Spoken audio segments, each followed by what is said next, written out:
నేను ఒక video post చేశాను. వైఎస్ఆర్ కాంగ్రెస్ పార్టీ వాళ్ళ జీవితంలో ఒక్కరోజు ప్రశాంతత అనుకుంటా. మొన్న శనివారం ఏమి ఇన్సిడెంట్ జరగలేదు, నేను ఆదివారం సాక్షిలో ఏ వార్త రాయలేదంటే అన్నది.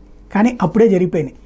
రాత్రి శ్రీకాళహస్తిలో వైఎస్ఆర్ కాంగ్రెస్ పార్టీ నాయకుడి మీదన కత్తితో దాడి చేయడం, మెడలో ఇరుక్కుపోయింది ఆ కత్తి, అట్లాగే రుయాలో ట్రీట్మెంట్ ఇస్తున్నారు. దాంతో అతను తిరగబడి అవతల ఉన్నటువంటి తెలుగుదేశం పార్టీ నాయకుడి మీదన దాడి చేశాడు. ఇద్దరు చికిత్స పొందుతున్నారు. ఈ అరాచకం ఒకటి నడుస్తుంటే మరొకటి వాళ్ళ సాక్షి హైలైట్ చేసింది. పెదకూరపాడులో తాజాగా వైఎస్ఆర్ కాంగ్రెస్ పార్టీ జెడ్పీటీసీ కంకణాల స్వర్ణకుమారి మహిళ మీదనే, ఇంటి మీదనే ఆదివారం తెల్లవారుజామున టీడీపీ వాళ్ళు దాడి చేశారంటూ గూండాలంటూ హైలైట్ చేసింది.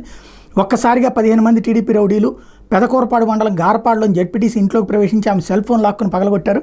వృద్ధురాలను కనికరం లేకుండా స్వర్ణకుమారి తల్లి గణేష్ శివమ్మని కింద పడేశారు. దీంతో ఆమె కాళ్ళకు గాయాలని టీడీపీ గుండాలను అడ్డుకోవడానికి ప్రయత్నించి జెడ్పీటీసీ స్వర్ణకుమార్ని ఆమె పెద్ద కుమార్తెను పక్కకు దోసేశారు.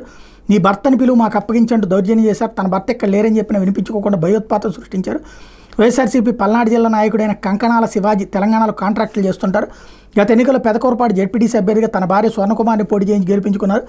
స్వర్ణకుమారి శివాజీ దంపతులు ఇద్దరు కుమార్తెలు హైదరాబాద్లో ఉన్నత విద్యను అభ్యసిస్తున్నారు. దీంతో ఆ దంపతులు కొద్ది రోజులు హైదరాబాద్లో, మరికొద్ది రోజులు స్వగ్రామం గారపాడులో ఉంటున్నారు. మోకాలికి శస్త్రచికిత్స చేయించుకున్న తన భర్త తల్లిని స్వగ్రామంలో వదిలిపెట్టడానికి జెడ్పీటీ స్వర్ణకుమార్ తన కుమార్తెలతో కలిసి కారులో శనివారం రాత్రి హైదరాబాద్లో బయలుదేరారు. అర్ధరాత్రి 2 గంటల సమయంలో గారపాడుకు వచ్చిన వెంటనే శివార్లో గ్రామానికి చెందిన టీడీపీ కార్యకర్త ఒట్లపల్లి శ్రీనివాసరావు కారులో మాట వేశారు. జెడ్పీటీసీ తన అత్తను వారి ఇంటి వద్ద దించి ఆమె బాగోగులు చూసుకోవడానికి చిన్న కుమార్తెను ఉంచారు. పెద్ద కుమార్తెను తీసుకుని తన తల్లి గణేష్ శివమ్మ ఇంటికి జెడ్పీటీసీ వెళ్లారు.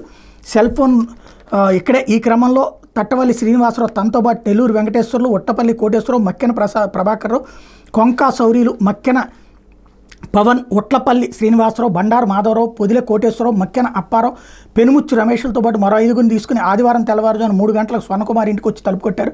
ఆమె తలుపులు దిగానే ఇంట్లోకి దౌర్జన్యంగా ప్రవేశించి టీడీపీ గుండాలు నీ భర్త శివాజీ గారు ఎక్కడ, వాడు అంతు చూస్తాం బయటికి రమ్మనంటూ బిగ్గరగా కేకలేసి భయభ్రాంతులకు గురి చేశారు. ఎస్ఐకి ముందుగానే సమాచారం ఇచ్చినా కూడా లేదు.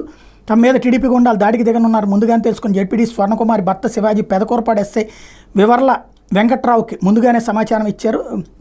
విపర్ల వెంకట్రావుకి 2000 ఓట్లున్న గారపాడులో గతంలో ఇలాంటి సంస్కృతి అనడం లేదు. ఇళ్లపైకి వచ్చి దాడి చేయడం ఏంటి, మీ నాయకుడు చంద్రబాబు ఇదేనా మీకు నేర్పింది, మా గ్రామంలోకి మేము రాకూడదా, మా ఇంటిపైకి బీభత్సం సృష్టించి టీడీపీ కార్యకర్తల మీద పోలీసులు కఠిన చర్యలు తీసుకోవాలంటూ స్వర్ణకుమారి జెడ్పీటీసీ తాజా కంప్లైంట్ చేశారు.